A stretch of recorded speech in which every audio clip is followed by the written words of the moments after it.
শহীদদের জন্য আমরা এই মাসটাকে কত দিনের মাস করা হয়েছে আপনারা তো জানেন। 36 দিনে কিন্তু এই মাস, এই 36 দিনের জন্যই কিন্তু সরকারের তরফ থেকে একটা প্রোগ্রাম দিয়ে দেওয়া হয়েছে। এই প্রোগ্রামটা আপনারা সবাই জানেন এবং এই প্রোগ্রামেরই একটা অংশ হিসেবে আমরা আজকে এখানে আসছি এবং অন্যান্য প্রোগ্রামগুলি ধারাবাহিকভাবে চলতে থাকবে। বিচারিক কাজ আমি বলবো যতটুকু আগানোর উচিত ছিল অত পরিমাণ না হলেও কিন্তু আগাইছে। আমরা কিন্তু কয়েকটা ক্ষেত্রে আমরা কিন্তু চার্জশিট দিয়ে দিছি, নর্মাল ক্ষেত্রে কিন্তু চিটাগাং চার্জশিট দেওয়া হয়ে গেছে। যদিও এই সাবজেক্টটা আমার না, তবু আমি বলবো যে অনেকখানি আগেছে। বাট এখানে একটা বড় সমস্যা ছিল যে এখানে অন্যান্য ক্ষেত্রে যে আসামির সংখ্যা, এখানে আপনারা জানেন অনেকেই যারা নির্দোষ তাকদেরও আসামি করে হয়েছে। যেখানে হয়তো একটা ঘটনা ঘটছে, এখানে হয়তো 20 জন আসামি হওয়ার কথা ছিল, ওখানে 200 আসামি দেওয়া হয়। এই জন্য কিন্তু এটা ইনভেস্টিগেশন করতে একটু দেরি হয়ে যাচ্ছে। তবে আমাদের আশা খুব তাড়াতাড়ি যেটা শেষ হয়, এই জন্য আমরা ব্যবস্থা নিই। আর স্বরাষ্ট্র মন্ত্রণালয়ে সংশ্লিষ্ট কোনো ছাত্র প্রতিনিধি নাই, পুলিশ সংস্কার কমিশনেও কোনো ছাত্র প্রতিনিধি নাই। দাবি দেওয়া মনে হয় অযৌক্তিক এবং আমার মনে হয় মিথ্যা। না, সুবিচার বঞ্চিত হবে না, তারা সুবিচার পাবে, বাট ইনভেস্টিগেশন করতে একটু সময় লাগছে। Thank you.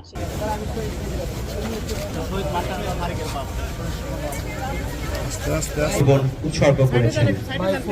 এ পর্যায়ে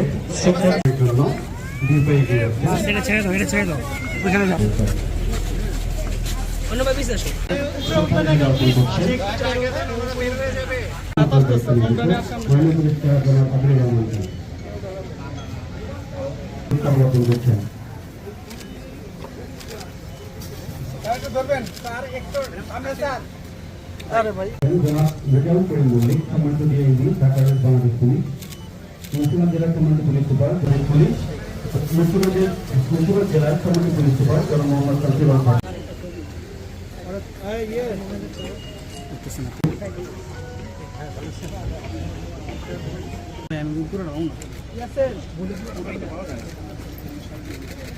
শেষ হলে আমি সম্মানিত অতিথি প্রধান প্রকৌশলী হবো, আপনি এদিকে চলে আসবেন। শহীদ স্মৃতিস্তম্ভ উদ্বোধনে আজকের অনুষ্ঠানে এখনই ওয়ালাকাল মুলকু কুল্লু ওয়ালাকাল খালকু কুল্লু পরওয়ারদিগার আলম আসমান ও জমিনের মালিক আল্লাহ, বেদাতি সবগুলি গুনাহ আপনি আমাদেরকে মাফ করে দেন। আয়াত করি আল্লাহ মেহেরবানি করে আপনি তাদেরকে মাফ করে দেন। করে আল্লাহ আমাদের দেশের উপরে খাস রহমত নাযিল করেন। আল্লাহ সামনে যত সমস্যা আছে সমস্ত সমস্যাগুলো আপনি নিরসন। বান্দার অন্তরের খবর রাখেন, জানেন, দেখেন। যে সমস্ত আমাদের দোয়াগুলি মেহেরবানি করে কবুল ও মঞ্জুর করে দেন। সুবহানাল্লাহ। আমরা যারা হাত উঠাইলাম পরিশেষ আপনার কাছে ফরিয়াদ, আমাদের আব্বা রহমাতিকা ইয়া আরহামার রাহিমিন।